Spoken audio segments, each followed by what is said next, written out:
네, 여러분 안녕하십니까? 네, 하나님의 축복이 이 밤에도 우리 성도들에게 함께 하시길 간절히 바랍니다. 제가 몇 개월 전에 여기 오는 것 기억하십니까? 네, 사경회 때 제가 왔었습니다. 몇 개월 만에 이렇게 성도님들을 보게 되어서 반갑고 또 하나님의 축복이 여러분 모두에게 함께 하시기를 간절히 바랍니다. 여러 개월이 지났지만 저는 아직 살이 찌질 않았습니다. 제게는 가장 어려운 과제입니다. 잘 못 먹는 것은 아닌데 살과는 연관이 없어요. 하나님께서 우리 서중환교회를 축복해 주시고 또 우리 성도들에게 함께해 주셔서 비록 담임 목사님이 지금 계시지 않지만 여러분 결코 용기 잊지 마시고 어차피 신앙은 우리와 예수님과의 개인적인 관계입니다. 여러분께서 말씀을 깊이 상고하시면서 영적으로 계속해서 성장해가는 우리 성도님들 되시기를 간절히 바랍니다. 보니까 교회가 여러 가지 행사들이 있는 것 같아요. 여기 보니까 40일 특별 기도 모임. 아주 좋은 계획을 세우셨습니다. 여러분 기도 열심히 하시기 바랍니다. 저희 교회도 40일 기도회를 하고 있습니다. 저희들이 전도회를 앞두고 저희 교회도 40일 기도회를 하는데 저희들은 언제 기도하냐면 새벽에 기도합니다. 또 언제 기도하냐면 저녁에 기도합니다. 하루에 2번 기도해요. 새벽에도 기도하고 저녁에 기도하고. 왜 저녁 기도회를 계획했을까요? 새벽에 안 나오니까. 이유는 간단합니다. 새벽에 안 나온 분들, 잠 때문에 못 일어나신 분들은 저녁이라도 나와라 해서 저녁 기도회를 하고 있습니다. 새벽 기도회 끝나고 또 저녁에는 또 다른 교재를 가지고 함께 대화를 나누고 기도하는데 참여하는 분들이 너무 좋아합니다. 그러니까 저는 제 개인적인 생각 같아서는 우리 모든 성도들이 함께 참여해서 정말 하나님의 영께서 함께하는 경험을 했으면 좋겠다 생각되는데 성도들의 삶은 그렇지 않은 것 같아요. 양쪽 가운데 한 군데만 나와라 이렇게 얘기를 해도 못 나오시더라고요. 조금 안타깝긴 합니다. 근데 새벽에 나오신 분들이 저녁에 또 나와요. 계속 하나님의 이 영의 이 뜨거움을 맛보는 분들이 저녁까지 이어지는 것을 경험하게 됩니다. 새벽에 나오신 분들은 또 저녁에 나와요. 그러니까 왜 이 기도회가 중요하냐면 저는 개인적으로 이렇게 생각합니다. 새벽 기도를 하든 간에 아니면 저녁 기도 하든지 기도하는 사람은 그 기도회를 중심으로 해서 생활이 꼴지어져요. 저녁 기도에 참여하기 위해서 모든 모임들을 다 자제합니다. 그리고 그 시간을 확보하기 위해서 모든 시간을 다 조정을 해요. 또 새벽 기도하는 사람 어떻겠습니까? 더 그렇습니다. 저녁에 빨리 주무셔야 되거든요. 그렇죠? 보고 싶은 TV 프로그램이 있을지라도 다 꺼야 돼요. 그러니까 무엇을 중심으로 해서 생활이 돌아가냐면 새벽 기도회나 저녁 기도회를 중심으로 삶이 돌아가는 것을 볼 수 있습니다. 그런 사람들이 삶이 바로 성령으로 충만한 삶 아니겠습니까? 이번 40일 기도회를 계획하셨으니까 여러분 꼭 기도회에 참여하셔서 하나님의 함께 하심을 꼭 맛볼 수 있게 되길 간절히 바랍니다. 오늘 저녁엔 제가 기름 충분합니까? 라는 제목으로 여러분께 말씀을 증거하고자 합니다. 여러분 마태복음 24장에 보시면 우리 다 잘 아는 내용이지만 예수님께서 다양한 재림의 징조들을 말씀해 주셨어요. 마지막 때 기근이 있을 것이고 또 지진이 있을 것이고 많은 사고와 전쟁 소식들이 있을 것이고 전염병도 있을 것이고 현재 우리가 겪고 있는 모든 것들이 다 그 안에 포함되어 있습니다. 마태복음 24장에서 재림에 대한 다양한 징조를 언급하신 다음에 예수님께서 25장에 재림을 어떻게 실제적으로 준비할 것인지를 언급하고 있어요. 특별히 세 가지 비유를 말씀하시는데 그 첫 번째 비유가 열처녀의 비유입니다. 재림의 징조가 만연한 상태에서 어떻게 예수님의 재림을 실제적으로 준비할 거냐? 이 마태복음 25장의 말씀이에요. 그래서 여러분 25장의 말씀 우리가 여러 번 읽고 내 삶 속에 적용하는 거 너무도 중요합니다. 자, 그런데 여러분 이 열처녀의 비유를 말씀하시는데 자, 여러분 두 처녀가 등장합니다. 다섯으로 나누어집니다. 다섯 사람은 어떤 사람요? 슬기로운 처녀로 불림받고 다른 다섯은 미련한 처녀로 분류가 되었어요. 무엇 때문에 달라진 겁니까? 네. 여러분 보면 차이점이 거의 없어요. 네. 자, 한번 보겠습니다. 이 두 그룹 사이에 몇 가지 정도가 차이가 있는지 보시기 바랍니다. 처녀들입니까? 둘 다 처녀들이에요. 등을 가졌습니까? 둘 다 가졌습니다. 신랑을 기다리고 있습니까? 똑같이 신랑을 기다리고 있어요. 네.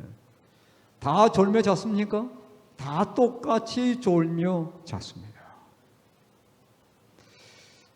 밤중 소리가 나자 다 깨었어요. 근데 마지막 한 가지가 달랐습니다. 여러분 크게 다르지는 않았어요. 네. 딱 한 가지가 달랐습니다. 기름이 있고 없고의 차이가 운명을 완전히 갈라 놓았어요. 어떤 사람은 슬기로운 처녀, 어떤 사람은 미련한 처녀로 완전히 운명이 갈라졌습니다. 여러분 기름은 뭘 의미합니까? 잘 아시죠? 성령을 의미하는 거예요. 그러니까 슬기로운 처녀들은 성령이 충만한 사람들이었습니다. 반면에 기름이 부족했던 사람들, 이들은 성령이 결핍했던 사람들. 네. 두 그룹은 너무도 똑같습니다. 네. 똑같은 재림교인이에요. 왜냐하면 신랑을 기다리는 성도들이잖아요. 똑같은 재림교인들입니다. 재림에 대한 기별을 분명히 갖고 있는 사람들이에요.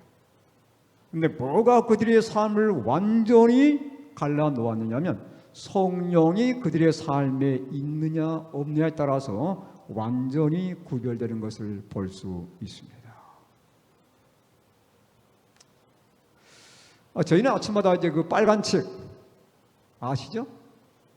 개인적 신앙 부흥의 단계. 그 책 가지고 아마 그 책을 제가 몇 번이나 했나 모르겠네요. 한 5번 정도 했던 것 같습니다. 네. 근데 할 때마다 감동이에요. 할 때마다 감동입니다. 거기에 보면 영적인 그리스도인과 육적인 그리스도인을 잘 구별해 놓았어요. 저는 그 책이 너무 좋아가지고 제 아들과도 일주일에 한 번씩 그 책 가지고 함께 나누기를 합니다. 제 아들이 미국에서 목회를 해요. 네.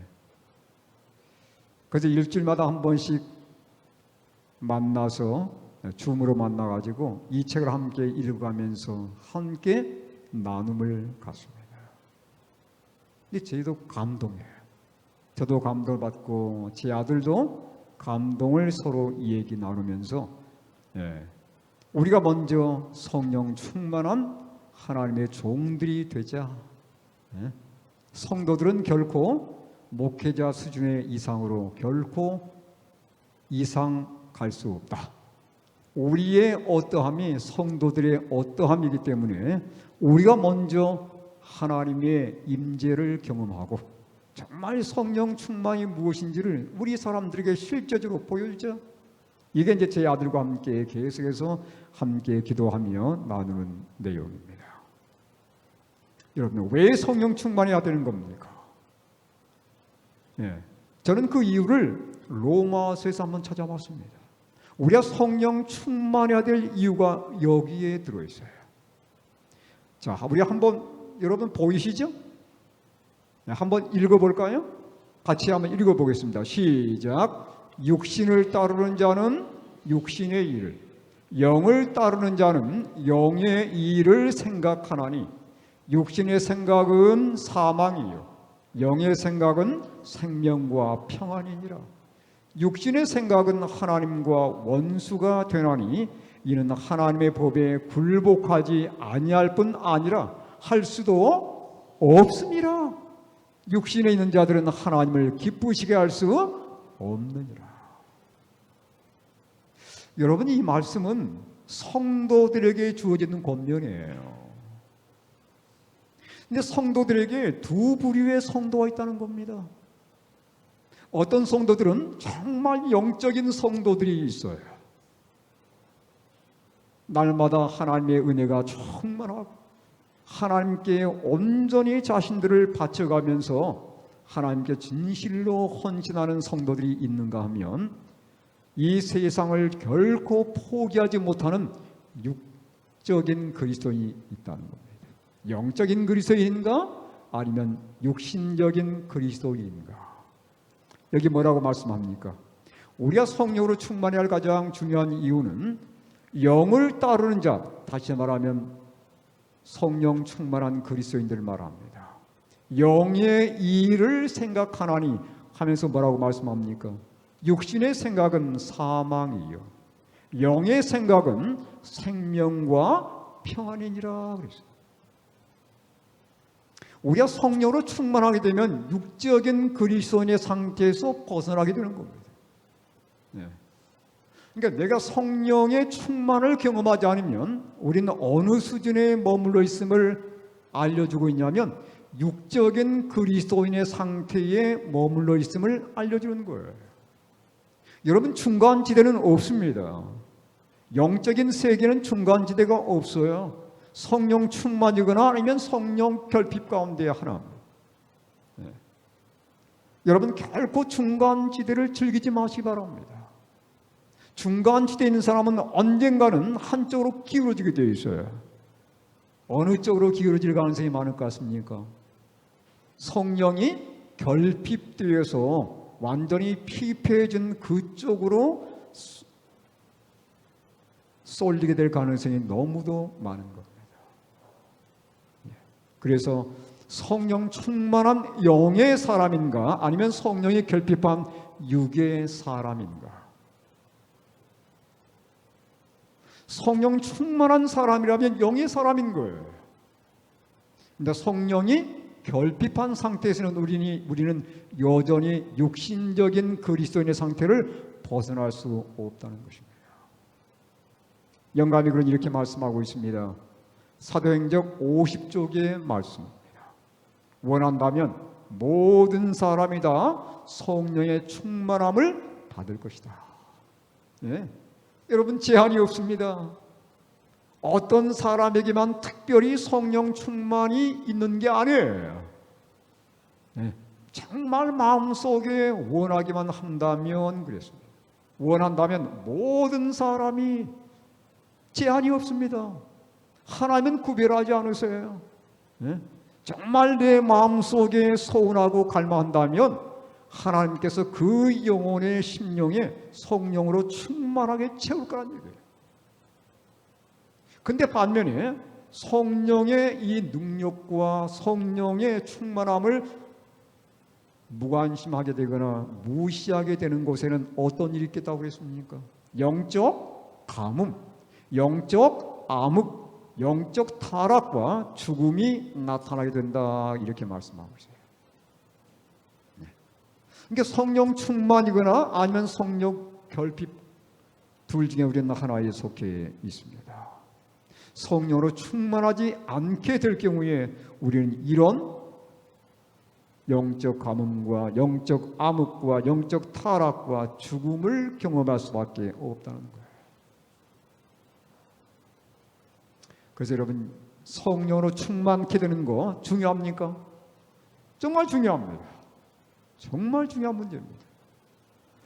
자, 영감이 그런 계속해서 이렇게 말씀합니다. 오늘날 교회의 최대의 필요가 무엇인가? 가려법인 기별 1권 411쪽에 보니까 무엇보다도 우리들에게 필요한 것은 성령의 침례이다.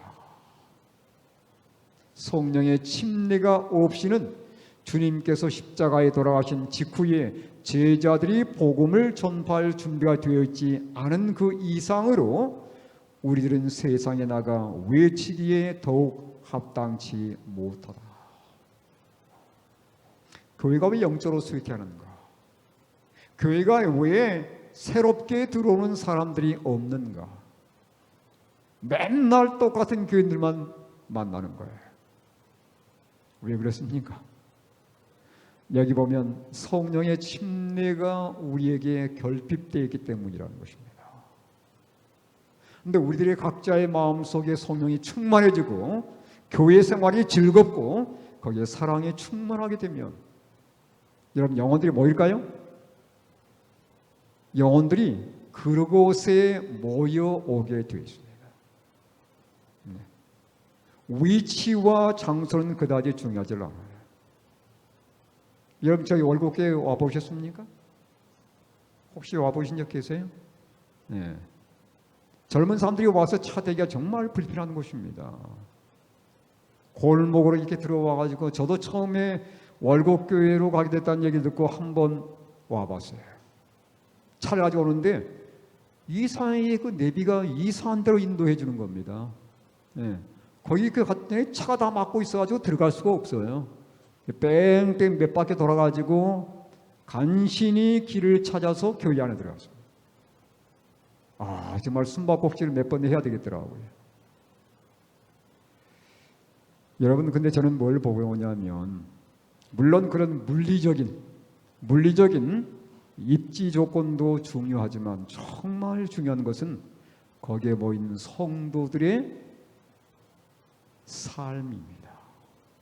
정말 성도들이 사랑이 있고 그들의 삶 속에 성령이 역사한다면 그것의 영혼이 뭐일까요? 고개를 끄덕끄덕 하신 분들은 경험해 보신 분들이세요. 여러분, 그것에 교회가 모입니다. 교인들이 모이더라고요.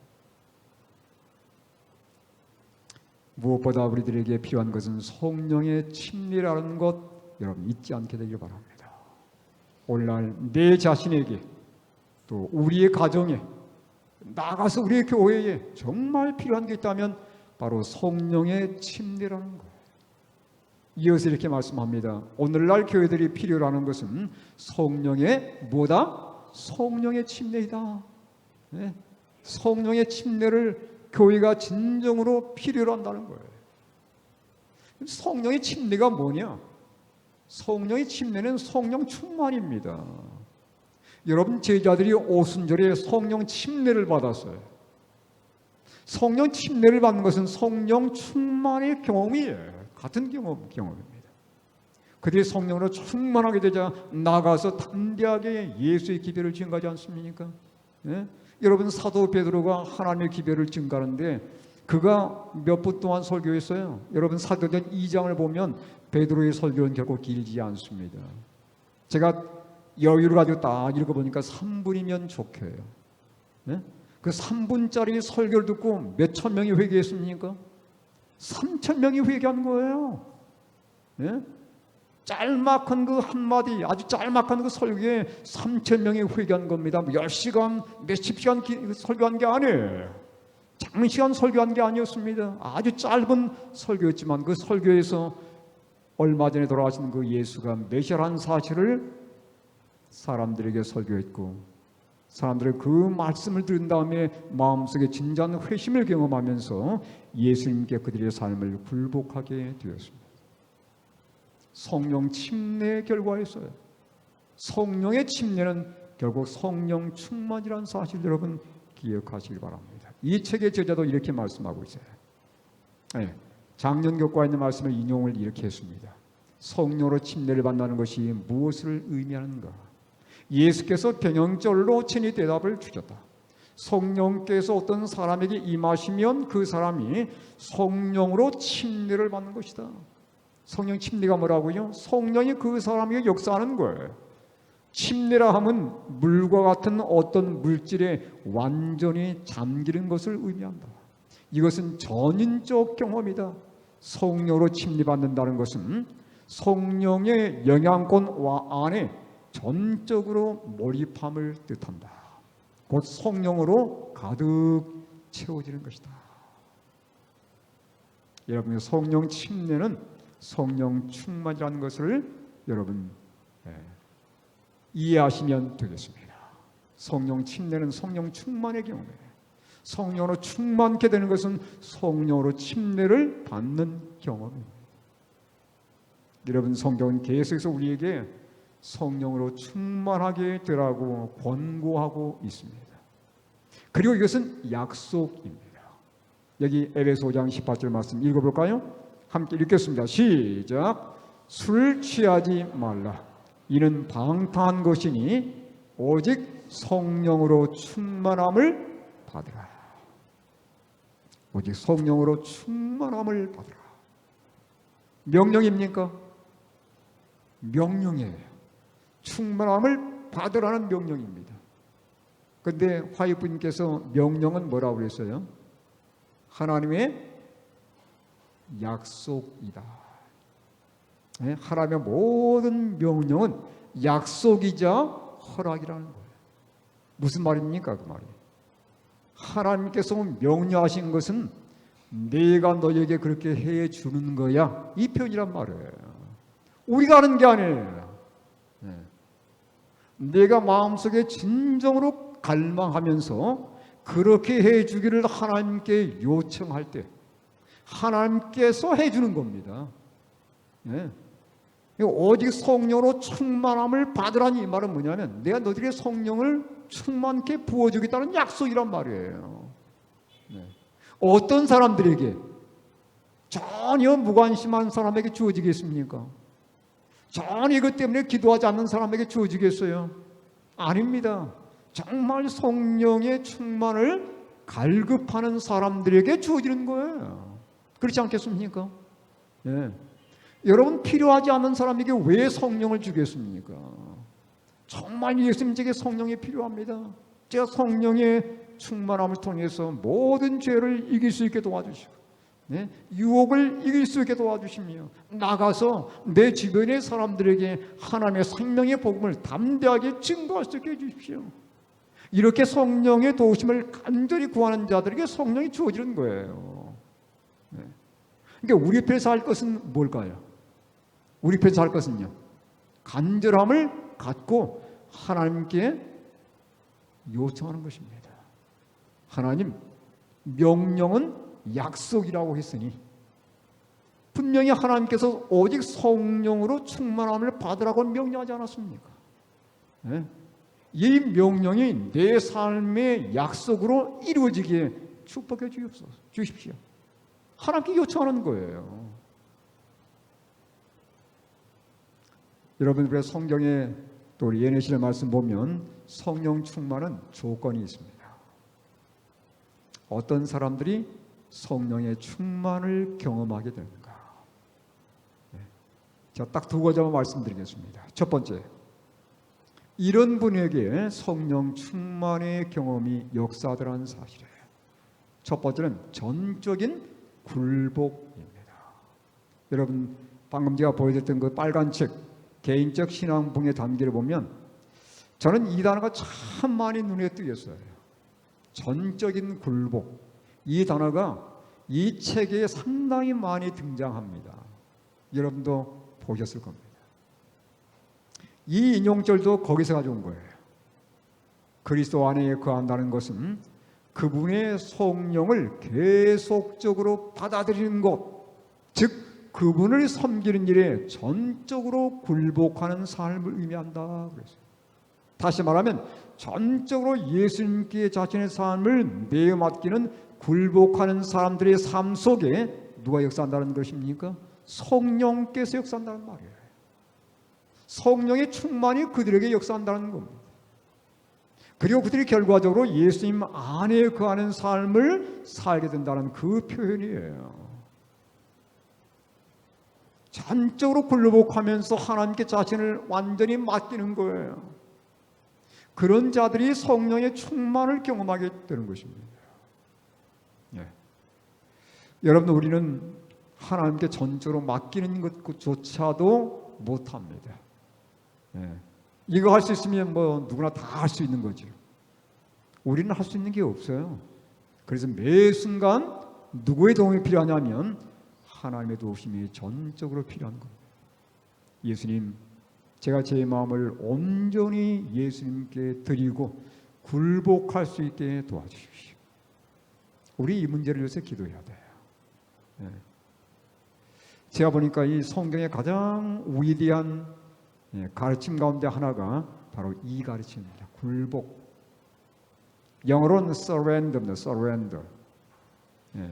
이게 굴복이란 말도 되지만 완전히 포기하는 경우예요. 자기를 완전히 맡기고 포기하는 경험입니다. 여러분, 시대에서방 523쪽도 보면 그리스도의 가르침의 요지가 뭐라고 그랬어요? 자굴복이라고 했어요. 자포기 또는 자굴복이라고 했습니다. 전적으로 자기를 하나님께 맡기는 경험을 하는 거예요. 네? 이게 예수님의 모든 가르침의 요점이라는 거예요. 저는 요즘 이게 얼마나 중요한지를 마음속에 여러 번 되새기고 있어요. 정말 전적으로 하나님께 굴복하는 경우. 성령 충만의 첫 번째 조건입니다. 전적으로 자기를 예수님께 맡겨드리는 경험을 하는 거예요. 여러분, 쉬운 일은 아닙니다. 우리에겐 매 순간 씨름이 필요한 일이에요. 그러나 하나님 기도할 때에 하나님께서 반드시 우리에게 이 일을 이룰 수 있는 능력을 주신다는 것을 잊지 않게 되기를 바랍니다. 두 번째, 성령 충만의 두 번째 조건은 절실한 간구입니다. 첫 번째는 전적인 굴복, 두 번째는 절실한 간구입니다. 우리 함께 읽어보겠습니다. 누가복음 11장 13절 읽겠습니다. 시작. 너희가 악할지라도 좋은 것을 자식에게 줄 줄 알거든 하물며 너희 하늘 아버지께서 구하는 자에게 성령을 주시지 않겠느냐. 네? 구하는 자에게 뭐 주신다고요? 성령을 반드시 주시겠다는 예수님의 약속입니다. 네. 구해야 되는 거예요. 근데 여러분, 우리가 왜 구하는데 안 주실까요?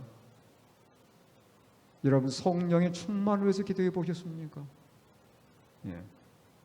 저희가 새벽 기도하는 기도 제목 가운데 첫 번째 기도 제목은 언제나 성령 충만이 첫 번째 기도 제목이에요.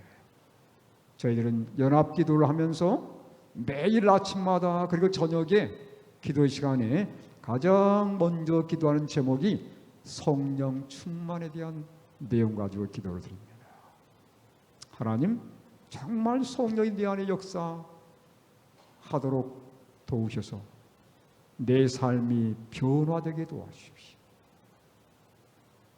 그게 우리 기도의 언제나 첫 번째 제목이에요.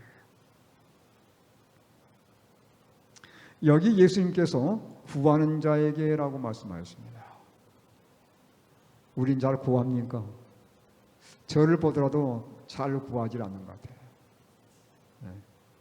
그래서 아예 기도의 제목 1번은 언제나 성령 충만 아예 올려놨습니다. 의도적으로 기도하도록 말이죠. 하나님께서는 주시려고 하시는데 너무도 빨리 기도를 끝내버려요. 그렇죠? 두세 번 기도해 보다가 아이고, 아직은 때가 아닌 모양이구나. 우리는 먼저 포기해버립니다. 그러니까 하나님께서 주시려고 하시는데 못 주는 거예요. 네. 정말 내가 그게 필요하다면 하루만 구하겠습니까?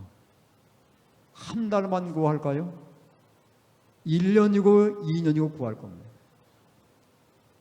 여러분, 하나님께서 아브라함에게 아이를 주겠다는 약속을 몇 살 때 하셨어요? 75세 때 하나님께서 아브라함에게 아이를 주겠다고 약속을 하시고 가나안 땅으로 보내셨습니다. 몇 년 기다렸어요? 25년. 25년간 기도한 거예요. 그의 기도는 25년 만에 응답이 된 겁니다. 여러분, 다니엘서 8장에 보면 하나님께서 다니엘에게 2300주야에 대한 이상을 보여줍니다. 그런데 2300주야가 언제 시작하는지 전혀 단서가 없는 거예요. 다니엘이 그것 때문에 너무도 놀라고 너무도 충격적이어서 그 말씀을 들은 다음에 그는 혼절해서 기절에 쓰러집니다. 하나님께서 다시 다니엘에게 2300주야에 대한 이상을 깨닫도록 몇 년 만에 나타나셨습니까? 몇 년 만에요? 13년 만에 나타나요. 13년 만에. 네? 13년간 기도한 겁니다. 그런데 우리는 1년도 기도해 보지도 않고 한 달도 채 기도해 보지 않고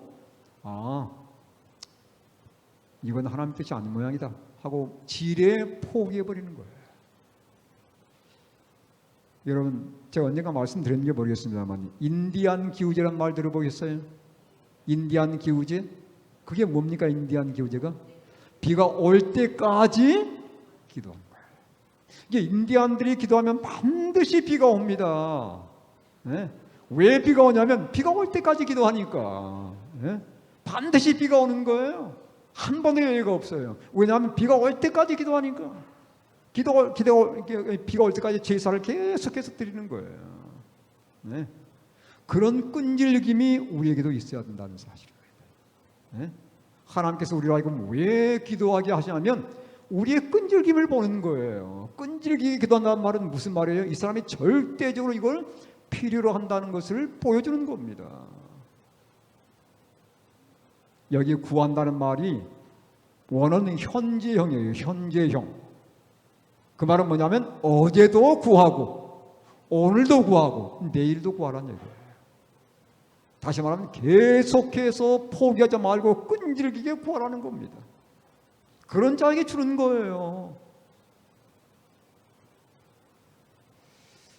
여러분, 성령 충만과 우리가 혼동하기 쉬운 것이 감정입니다. 감정. 왜 제가 이걸 말씀드리냐면 오늘날 제 어떤 교인이 저한테 이렇게 물어요. 목사님, 성령 충만을 제가 경험해 본 것 같은데 혹시 이게 감정은 아닌지 제가 잘 모르겠습니다. 왜냐하면 너무 기분이 좋고 그냥 모든 세상을 다 얻은 것처럼 그렇게 느꼈다가 순간적으로 그 감정이 가라앉아 버리는 경우들이 있다는 거예요. 네. 여러분, 성령 충만과 감정은 우리가 반드시 구분해야 됩니다. 어떻게 구분할 수 있을까요? 이겁니다.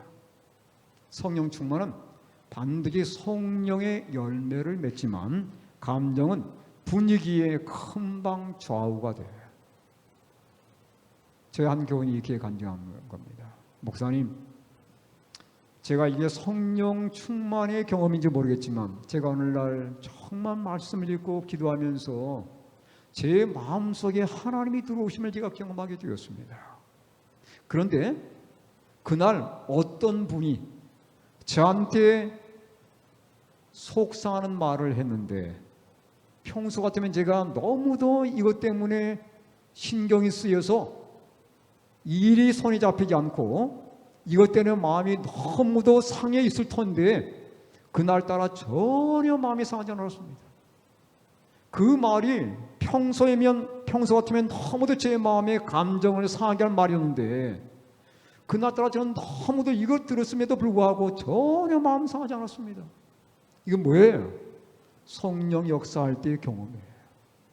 네. 오늘날 제 교인이 저한테 왔어요.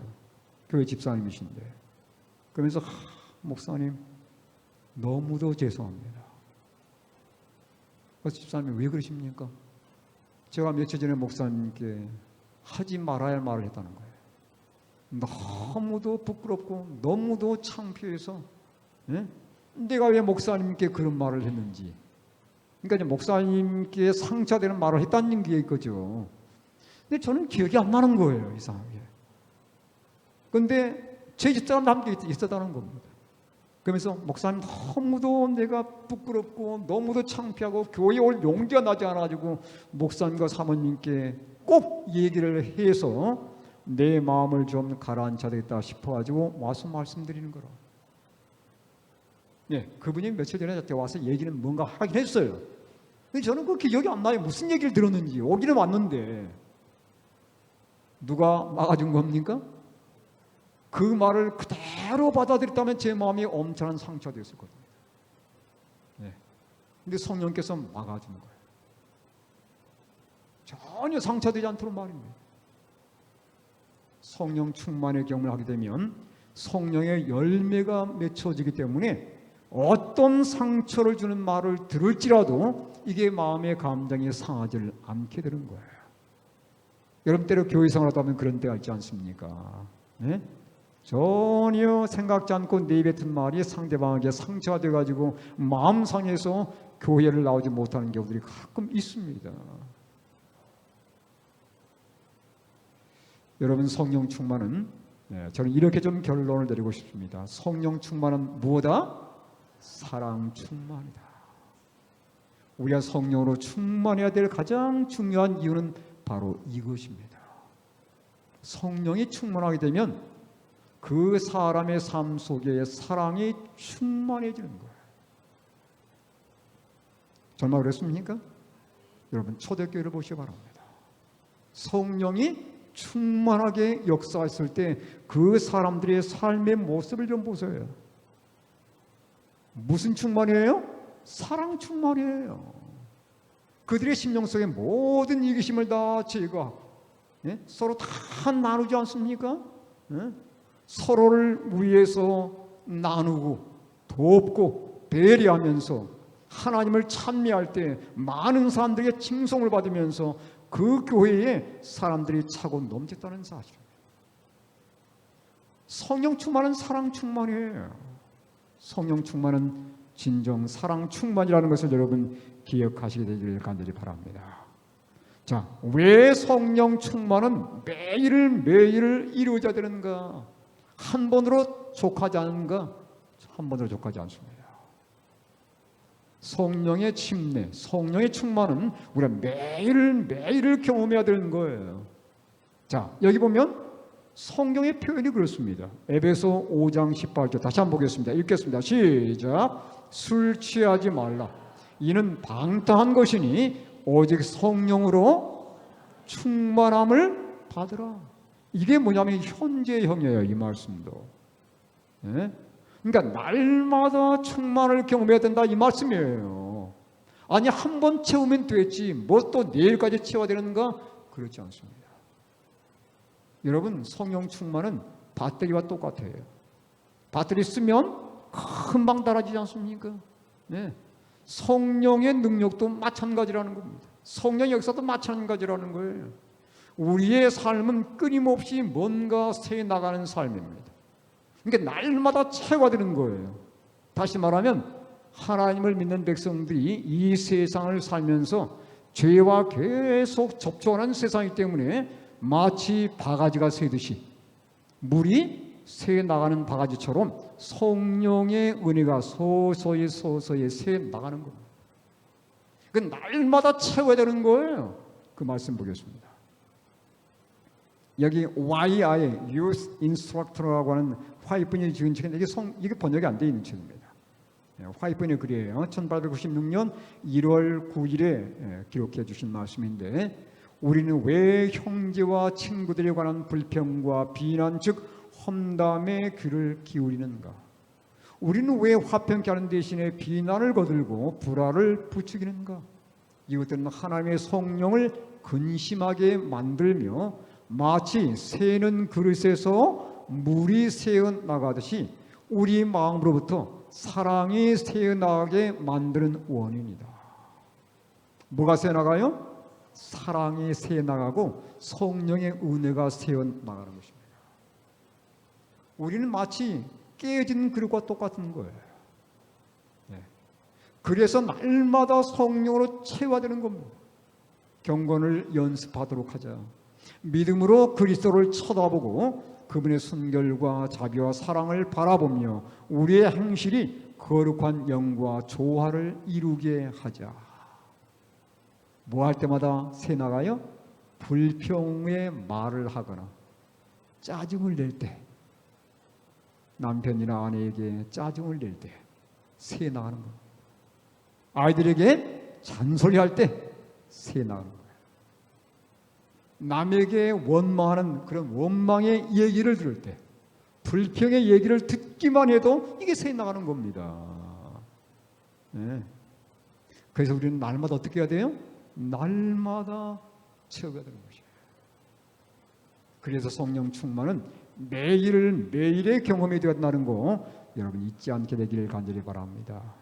매일 아침마다 우리가 성령 충만을 기도해야 되고 매일을 잠자리에 들기 전에 성령 충만을 다시 부어야 되는 이유가 바로 거기에 있는 거예요. 네, 제가 몇 해 전에 미국에 갔었습니다. 네, 그때 제가 이제 출장을 좀 많이 다녔기 때문에 집에 있을 때 모처럼 휴가를 내 가지고 미국에 출장 가서 휴가를 며칠 내 가지고 LA에서 그랜드 캐년까지 차를 몰고 가게 되었습니다. 근데 출발하기 전에 기름을 체크를 안 했어요. 그냥 마음이 들떠가지고 야 그랜드 캐년 보러 간다. 마음이 들떠가지고 그냥 체크하지 않고 출발했습니다. 근데 혹시 가보신 분은 알겠지만 이 라스베가스를 거쳐서 이렇게 가더라고요. 근데 가는 길이 다 사막이에요. 중간에 휴게소가 거의 없습니다. 사막을 계속 몇 시간이 달리는 거예요. 세상에 달려보는데 사막은 또 얼마나 뜨겁습니까? 네, 뜨거운 사막길을 계속 달려가는데 보니까 이 기름이 다 떨어진 거예요. 빨간불이 들어오기 시작한 겁니다. 네, 주변에 아무것도 안 보이는 거예요. 큰일 났습니다. 빨리 주유소를 찾아야 되는데 마을도 보이지 않고 그 다음에 휴게소가 어디 있습니까? 한국 같은 좋은 휴게소가 없어요. 미국은요. 미국 후진국입니다. 예, 휴게소 없어요. 예, 정말 소프트하는 거예요. 예, 그 그랜드 캐년에 대한 그 꿈이 싹 사라지는 거예요. 재미가 하나도 없어요. 왜냐하면 사막에 이제 차가 멈출 거라 생각하기 때문에 이게 기가 찬 겁니다. 정말 기도하는 마음으로 계속 가는데 이제 빨간불은 들어왔지요. 이게 언제 꺼질지 모르는 거예요. 정말 조마조한 마음으로 운전해 가는데 저기 어렴풋이 마을들이 보이기 시작하는 겁니다. 예. 그래서 이제 도로에서 엑시트로 빠져나와가지고 그 마을까지 또 한참 동안 들어가는 거예요. 예. 그 뭐 다 평야지기 때문에 멀리 가까이 보이는 것처럼 보이지만 한참 동안 들어가더라고요. 근데 마을의 사람들이 별로 집이 없어요. 그러니까 마음속에 어떤 생각이 들었냐면 세상에 이런 곳에 어디 주유소가 있겠나? 그렇지 않습니까? 주유소가 없을 것 같아요. 근데 간신히 딱 보니까 마트가 하나 있더라고요. 조그만 식료품 파는 마트가 조그만 게 하나 있어요. 그래서 마트가 있을 정도면 혹시 있지 않을까 하고 쭉 돌아보니까 다행히 아주 뭐 시설은 뭐 형편없지만 주유소가 하나 있는 겁니다. 얼마나 반가운지요. 그 주유소 그렇게 반가운 거예요. 살아난 겁니다. 이게 산 거예요. 이제 만약 사막 중간에 멈췄다면 상상만 해도 끔찍합니다. 주유소를 발견하니까 얼마나 그때서야 배가 고프더라고요. 예. 배고픈지 모르고 있다 그때서야 배가 고파가지고 이제 마트에 가서는 빵도 사고 과일도 사고 해서 실컷 먹고 그다음 다 기름을 채워가지고 목적지까지 다녀오게 되었습니다. 여러분, 우린 지금 어디를 향해 가는 중입니까? 예, 하늘 가나안을 향해 지금 가는 중이에요. 목적지가 아주 가깝습니다. 우리에게는 언제나 충만의 경험이 필요한 겁니다. 예? 여러분 열처녀 보십시오. 5처녀는 중간에 끝나버렸어요. 출발은 좋았습니다. 출발은 좋았어요. 그런데 충분하게 준비하지 않았기 때문에 중간에서 끝나버리고 말하지 않습니까? 우리 성도들이 그렇게 되어서는 안 되겠습니다. 매 순간 충만의 경험이 우리 모든 성도들의 경험이 되어야 되지 않겠습니까? 우리 소중한 성도들이 날마다 성령의 충만의 경험을 통해서 미련한 5처녀가 아니라 슬기로운 5처녀로 하나님 앞에 온전히 서는 그런 성도들이 되시길 간절히 바라면서 말씀을 마치겠습니다.